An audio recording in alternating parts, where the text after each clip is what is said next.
American missiles struck an Iranian elementary school on 28th of February, 175 deaths, many of them were children. On February 28, 2026, in the first morning of the U.S.-Israeli war on Iran, a girls' elementary school in southern Iran was destroyed by precision-guided missiles. Inside were children, girls aged 7 to 12 sitting at their desks. By the time the rubble stopped falling, at least 168 people were dead.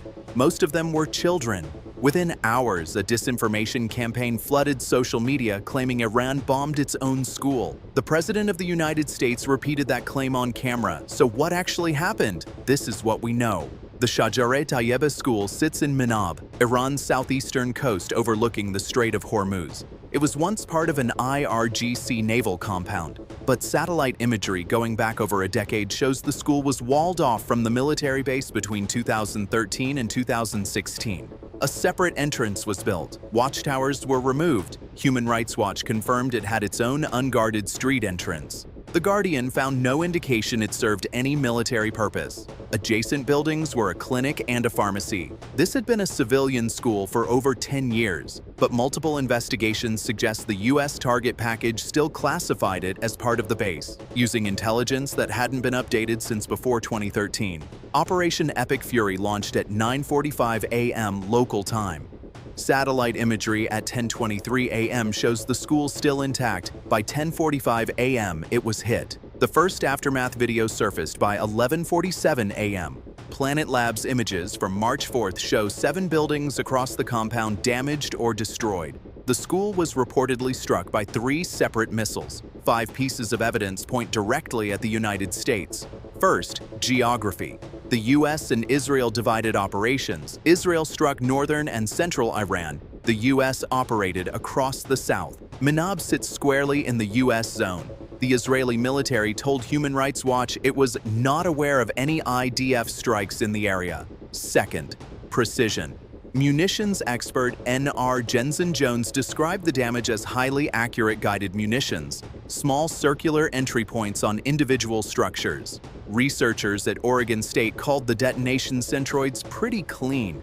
This was not a stray missile. Third, the Tomahawk. On March 8th, video surfaced showing a cruise missile, consistent with an American Tomahawk, striking the compound. Professor Jeffrey Lewis confirmed it doesn't match any weapon in Iran's arsenal. The U.S. Navy is the only force in this conflict with Tomahawk missiles. Fourth, the Pentagon's own words. General Dan Kane showed a map at a March 4th press conference marking Minab within the U.S. strike zone.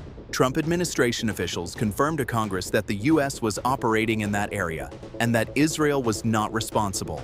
Fifth, the internal assessment. Reuters and CBS reported that U.S. military investigators concluded it was likely a U.S. munition destroyed the school, probably due to outdated intelligence. Former Pentagon targeting expert Wes Bryant called the strikes picture perfect and likely the result of target misidentification. Within hours, pro-monarchist Iranian opposition accounts pushed a counter-narrative. Iran bombed its own school with a failed interceptor missile. One image was shared thousands of times as proof. Al Jazeera's investigation found it wasn't even from Minab. It was from Zanjan, a snow-covered mountain city 1,300 kilometers away. Minab is a tropical coastal city. The terrain is physically impossible to confuse. Then, on March 8th, Trump was asked directly. His answer, based on what I've seen that was done by Iran, they have no accuracy whatsoever. He provided no evidence. His own defense secretary standing beside him did not endorse the claim. U.S. Central Command did not back it. Bellingcat said the Tomahawk footage would appear to contradict the president's statement. A U.S. government official who reviewed the satellite imagery told The Intercept the claim was flatly false. UNESCO called it a grave violation of humanitarian law. Human Rights Watch said it should be investigated as a war crime. The UN demanded an independent investigation. Malala Yousafzai called it unconscionable. On March 3rd, thousands gathered in Minab for a mass funeral. Over 100 graves dug side by side, row after row of small caskets. One mother called the scene a document of American crimes.